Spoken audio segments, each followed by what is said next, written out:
Hello, children. It's me, Mr. Depsic. I thought I would try to teach with a mask on today, since that's what we'll be doing for the foreseeable future, and I just want to practice now while no one's sitting in the room with me, so I don't look too silly when I actually have to do it.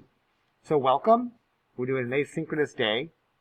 We're going to talk about multiple angle formulas, and multiple angle formulas are going to be formulas like this, where I just put some kind of coefficient in front of the unknown angle in the trig function.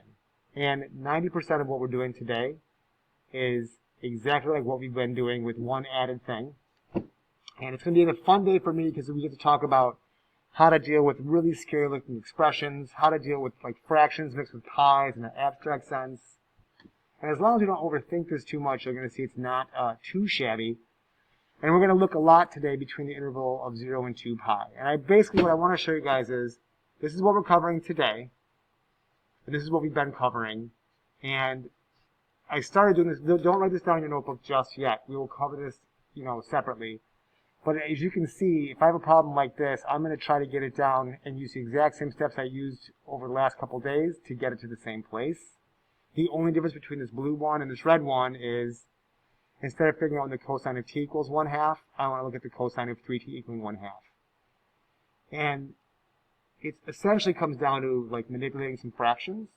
But before we get into the logistics of how that works, I did want to take a quick moment to look at a Desmos graph and show you guys how solving this graphically looks different from solving this, so we have a sense of why we're doing what we're doing. So I'm just going to pause and set up a Desmos video and try to make this as clear as I can.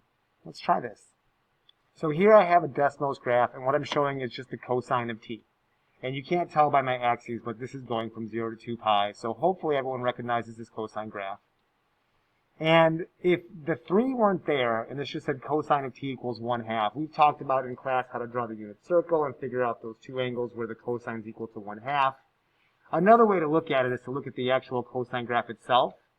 Look at where y equals 1/2. And then, believe it or not, and I'm sure this is not going to be too hard for you to believe, the x value where these graphs cross is the same angle values where cosine is equal to 1/2. So I would look for a solution point here and here, and you can see it's 5 pi over 3, and you can see that it's pi over 3, which is exactly the reference triangles I would have drawn that we've done it several times. What happens, though, when we let that coefficient in front of the x value get larger? Remember what happened before when we took a cosine graph? And instead of graphing cosine of x, we graphed 2x or 3x or 6x, how that affected things. In case you forgot, I made a second graph down here. So I'm going to go ahead and move my slider to 1 for a moment. You're not going to see anything change. But what I'm going to do, get that to 1. I'm going to get rid of this red graph and bring in this black one. So that's the same graph right now. But if I want to see what, remember, as this value in front of x gets larger, then we had this weird spring thing happening, right? And the graph basically it goes up and down more often or less often between 0 and 2 pi based on that value. So if I'm going to try to solve cosine of 3t equals 1/2, I'm actually dealing with a graph, let's get all the way to 3, that goes up 3 times between 0 and 2 pi. See, look, it goes up once, twice, and then a third time between 0 and 2 pi. So we're going to have 3 times as many answers when we do that. If this value k is smaller than 1, if it's a fractional value, that would stretch the graph out, and we're going to have fewer answers.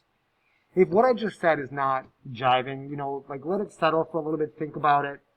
But really, I'm going to just show you some algebraic steps that take you to the correct answers regardless. I always like to try to put a picture with the math that we're doing.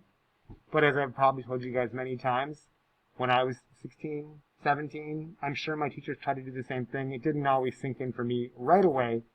So I will show you a very algorithmic, here's the steps you follow to find all the answers between 0 and 2 pi, or to find all possible answers. And we'll talk about both of those things in the upcoming videos. So let's do this. Hopefully, now we'll start official notes, and you'll see me do stuff. So get your notebooks out, and let's do 2 examples together. It's going to be fun.